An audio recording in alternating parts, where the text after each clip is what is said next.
Fala galera, eu sou o Gabriel Miranda e sejam bem-vindos a mais um vlog. Hoje a gente vai fazer o nosso primeiro Ask Physio, um bloco de perguntas e respostas feitos por vocês, exatamente. Eu abri um box de perguntas lá no meu Instagram, inclusive se você não me segue lá, @PhysioGabrielMiranda, beleza?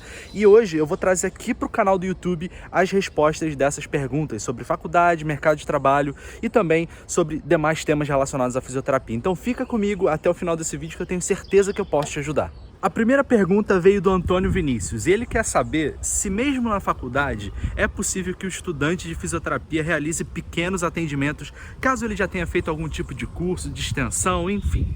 E a minha resposta para essa pergunta é a seguinte: você só pode fazer isso caso você esteja sendo supervisionado e caso você esteja atuando em alguma instituição que seja vinculada à sua faculdade. Ou seja, você só pode fazer esse tipo de coisa caso você esteja estagiando, tá bom, galera? Não tem jeito, fisioterapeuta ainda enquanto acadêmico não pode atender pacientes, não pode se responsabilizar por algum paciente e se ele fizer isso é exercício ilegal da profissão, então não cometa esse erro. A próxima pergunta também é do Antônio Vinícius, que aproveitou para mandar mais uma pergunta no mesmo box, beleza? E ele quer saber como é que a gente começa a realizar projetos acadêmicos. Eu fiquei um pouco na dúvida do que ele queria dizer com projetos acadêmicos, então eu preparei a seguinte resposta. Eu falei para ele que caso ele esteja falando de projetos de iniciação científica, não tem jeito, os projetos de iniciação científica são obrigatórios na maioria das grades curriculares, tá bom? Então você tem que procurar em algum momento algum laboratório ou algum grupo de pesquisa que esteja disponibilizando vagas para programas de iniciação científica. Ele também me perguntou como é que ele faz para participar de simpósios. E bom, se você for participar apenas como espectador, não tem mistério, é só você fazer a sua inscrição. Mas caso você vá palestrar, caso você queira apresentar algum trabalho, você tem que estar vinculado a algum programa, possivelmente de iniciação científica. É a maneira mais prática de você, enquanto acadêmico, ser palestrante, apresentar algum tipo de trabalho. Beleza? E ele também botou nessa pergunta a seguinte dúvida: como fazer parte de liga acadêmica, enfim. Eu falei para ele que na verdade eu sempre fui antissocial demais para fazer parte de ligas acadêmicas, de grêmios estudantis, então eu não sou a melhor pessoa para opinar nesse sentido. A próxima pergunta veio da Kate Figueroa e ela me disse que tem medo de entrar na faculdade agora que ela já tem 35 anos de idade. E olha só, para resumir a história, eu já fiz alguns vídeos aqui pro canal sobre esse tema, mas o que eu queria que ela soubesse é de que ela não deve enxergar nessa idade um empecilho para cursar fisioterapia. Ela não deve achar que a idade influencia de alguma forma negativamente na capacidade dela aprender os conhecimentos necessários durante a faculdade. Eu já falei aqui em vários momentos que as pessoas que têm um pouco mais de idade, que já são um pouco mais experientes, têm vários pontos positivos que podem ser explorados nesse sentido por elas já terem um pouco mais de experiência de vida e tudo mais. Elas vão encarar a faculdade com muito mais seriedade, com muito mais disciplina possivelmente. Então essas pessoas, elas não querem perder tempo. Então quando elas estiverem na faculdade, estiverem fazendo o curso, elas vão levar muito mais a sério possivelmente do que aqueles recém-adolescentes que estão entrando na faculdade agora super jovens. Então isso é um ponto muito positivo. Outra coisa interessante também para as pessoas que já têm um pouco mais de idade, quando elas saem da faculdade e têm medo de entrar no mercado de trabalho, uma das coisas que as pessoas não levam em consideração é de que aparentemente as pessoas, os pacientes, eles têm um pouco mais de confiança quando eles estão sendo atendidos por uma pessoa um pouco mais velha. Não sei se vocês já repararam nisso, mas isso é bem comum na área da saúde. As pessoas, elas têm um pouco de receio de serem atendidas por pessoas que têm aparência muito de jovem, por serem muito, sei lá, enfim, mas acontece, por mais que isso seja preconceito. Então, se você souber vender bem o seu serviço, souber se comportar bem enquanto profissional e mesmo sendo recém-formado, tendo essa aparência já de pessoa um pouco mais experiente, você vai se dar muito bem no mercado de trabalho por conta disso também. A próxima dúvida é do meu xará Gabriel Hall, tá? E ele quer saber se nós fisioterapeutas podemos atuar de alguma forma em cirurgias. E cara, não tem como, nós fisioterapeutas não atuamos nas cirurgias, só se for como espectador, beleza? A gente pode assistir a cirurgia, mas a gente não atua, a gente não faz nenhum tipo de cirurgia, tá bom?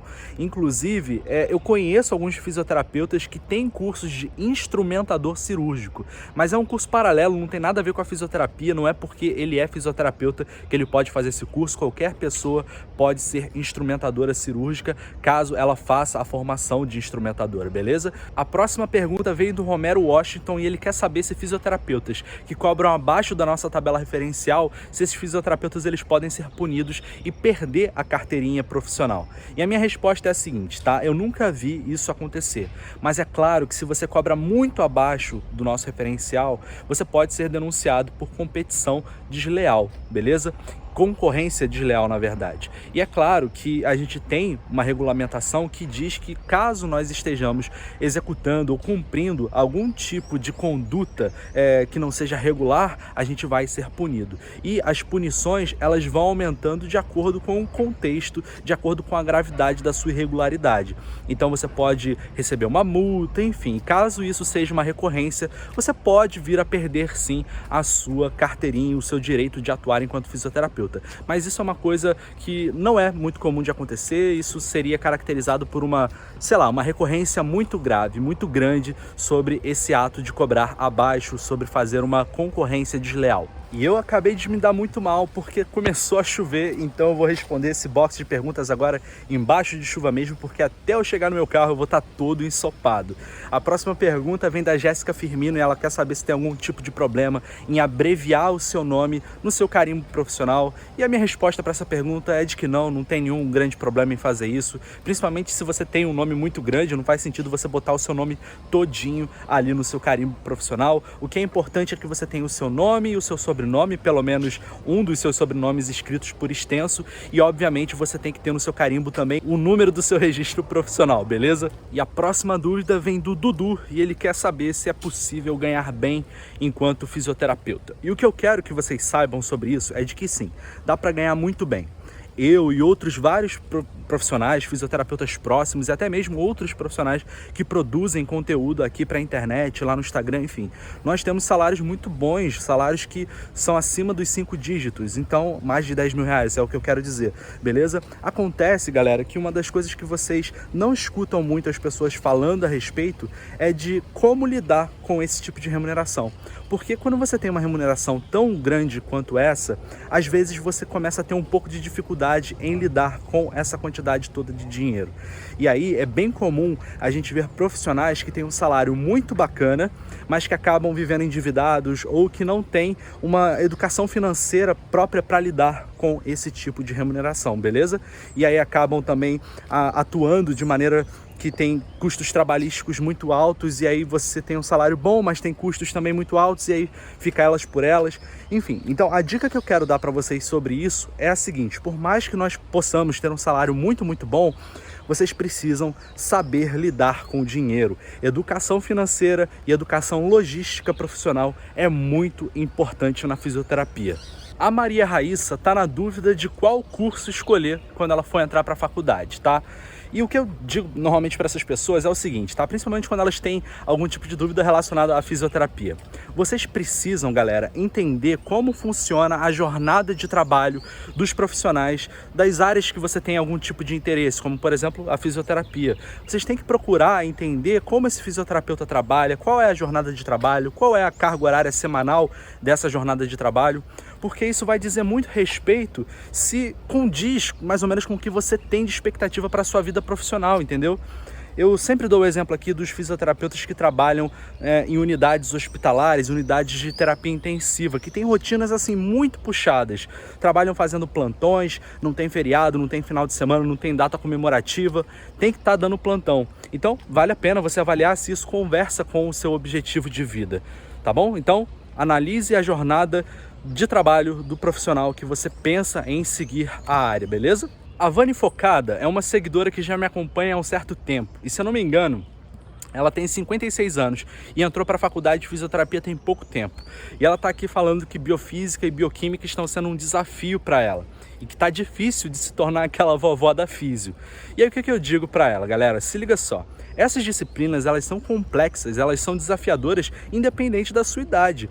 Não ponha na sua cabeça, caso você esteja passando por uma situação parecida, de que essa dificuldade é por conta da sua idade, porque você não consegue aprender. Não tem nada a ver com isso.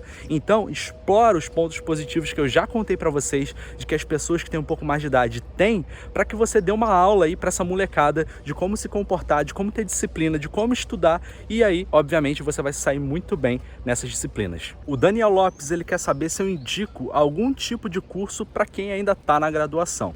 E como eu já falei aqui em vários vídeos, eu não recomendo que vocês se preocupem tanto em fazer cursos durante a faculdade. Se concentrem, galera, em se sair bem nas disciplinas, em levar com vocês os conhecimentos das disciplinas do ciclo básico até o final da graduação. Os melhores profissionais que eu conheço são aqueles que conseguem levar esses conhecimentos para a sua vida profissional. Então não subestimem anatomia, fisiologia, bioquímica, biofísica, biomecânica, porque todas essas disciplinas são muito importantes. Não fica catando cursinho para fazer só para você encher ali teoricamente o seu currículo, porque os maiores cursos, os cursos que são realmente importantes na nossa vida profissional, são aqueles que você vai fazer depois da graduação. E o Daniel ainda também mandou outra pergunta, que seria de quanto tempo deve durar um atendimento de fisioterapia, beleza? E essa pergunta daqui, ela é muito boa, na verdade, pode parecer simples, mas é uma pergunta muito boa. Eu sei que tem muita gente que tem esse tipo de dúvida, não só acadêmico e profissional, mas pacientes também têm esse tipo de dúvida. E galera, olha só, as sessões de fisioterapia, elas têm que ter a duração adequada para que você consiga alcançar os seus objetivos terapêuticos com os pacientes de vocês. Independente se você trabalha com osteopatia, independente se você trabalha com fisioterapia tradicional, se você trabalha com dermatofuncional, com neurofuncional, enfim, não importa o tipo de atuação profissional que você tenha. As suas sessões devem ter a duração para que você alcance os objetivos terapêuticos com os seus pacientes. Se a sua sessão precisa durar 15 minutos, só você fazendo um ajuste de osteopatia, excelente, tudo bem, não tem problema. Só que você tem que saber vender o seu serviço para o paciente. Tem que fazer com que ele entenda de que só esse tempinho já é o suficiente para vocês alcançarem os seus objetivos, tá bom? O importante é vocês não ficarem enchendo linguiça, fazendo um atendimento super longo quando não é necessário e também não fazer um atendimento muito curto quando você precisaria de mais tempo, de mais atenção para alcançar os seus objetivos, beleza? Via de regra, é bem comum que a gente observe aí atendimentos indo de 45 minutos a 1 hora de atendimento. Normalmente é esse tempo que demora para que em uma sessão você consiga fazer tudo o que você precisa com o paciente de vocês. Bom, galera, eu acho que eu já trouxe várias respostas interessantes aqui para o vídeo de hoje. Não vou responder mais. Caso vocês queiram saber quais foram as outras perguntas que eu respondi nesse box, vá lá no meu Instagram, @fisiogabrielmiranda, beleza? Para acompanhar todas as respostas que eu dei para esse box de perguntas. E outra coisa, galera, eu pretendo trazer o Ask Physio como um quadro fixo aqui para o canal toda quarta-feira. E mais, essa semana agora e na próxima eu vou fazer um experimento. Eu normalmente publico vídeos de segunda a sexta aqui no canal. Eu vou experimentar publicar segunda, quarta e sexta durante essas 2 semanas. Vou ver se tem algum impacto nas minhas métricas, se vai ser um impacto positivo ou não, beleza? Então saibam disso, que essa semana e na próxima teremos 3 vídeos apenas ao invés de 5.